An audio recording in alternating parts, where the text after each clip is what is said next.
அஸ்ஸலாமு அலைக்கும். Hello all, welcome to ரிஃபைஸ் டைரி. கத்திரிக்காய் உப்பு கறி எப்படி செய்கிறதுன்னு பார்க்கலாம்.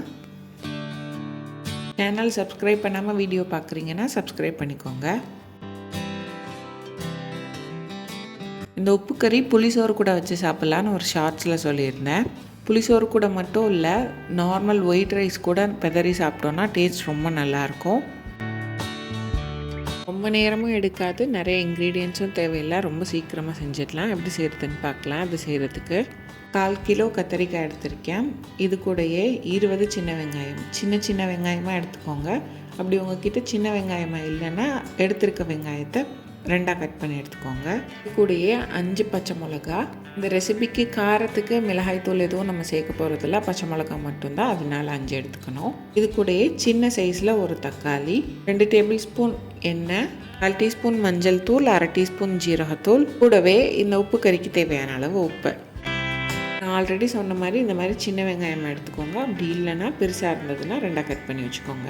இப்போ நம்ம எடுத்துருக்க கத்திரிக்காயை அதோட காம்பை எடுத்துகிட்டு இதை பாதியாக கட் பண்ணிவிட்டு அதையும் பாதியாக கட் பண்ணி ஒரு 3லேருந்து 4 பீஸாக கட் பண்ணி எடுத்துக்கோங்க. நான் காமிச்சிருக்க மாதிரி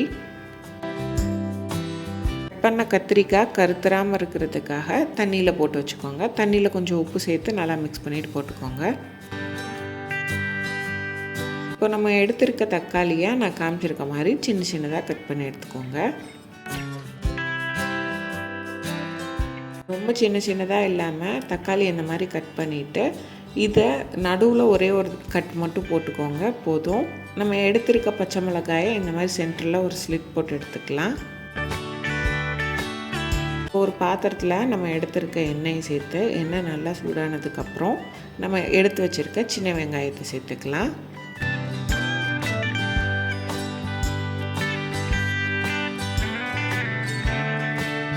வெங்காயம் ரொம்ப வதங்கணும்னு இல்லை, இந்த மாதிரி டிரான்ஸ்பரண்ட் ஆகி வந்துச்சுனாலே போதும். இந்தளவு வெங்காயம் வதங்கினதுக்கப்புறம் இது கூட நம்ம எடுத்து வச்சுருக்க பச்சை மிளகாயை சேர்த்து இதையும் லைட்டாக வதக்கி எடுத்துக்கணும்.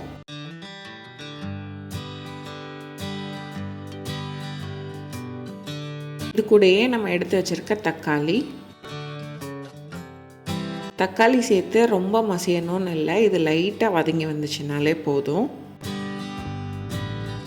இப்போ நம்ம எடுத்து வச்சுருக்க கத்திரிக்காய் இதையும் சேர்த்து நல்லா வதக்கி விட்டுக்கணும்.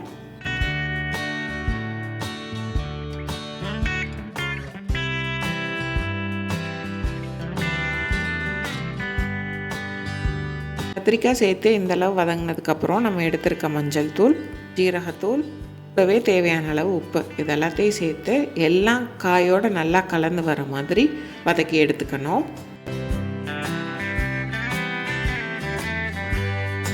சேர்த்துருக்க மசாலா காயோட நல்லா கலந்து அதோட பச்சை வாசனை எல்லாம் போனதுக்கப்புறம் நான் தண்ணி எதுவும் சேர்க்கலை, இருக்கிறதுலே லோ ஹீட்டில் வச்சு மூடி போட்டு கத்திரிக்காய் வேகிற வரை குக் பண்ணி எடுத்துட்டோன்னா கத்திரிக்காய் உப்பு கறி ரெடி ஆகிடும். நீங்கள் தண்ணி எதுவுமே சேர்க்க தேவையில்லை, இருக்கிறதுலே லோ ஹீட்டில் வச்சிங்கன்னா அது காயிலேருந்தே தண்ணி ரிலீஸ் ஆகும். நல்லா வெந்ததுக்கப்புறம் ஒரு தடவை நல்லா கலக்கி விட்டுட்டு எடுத்துட்டோன்னா கத்திரிக்காய் உப்பு கறி ரெடி.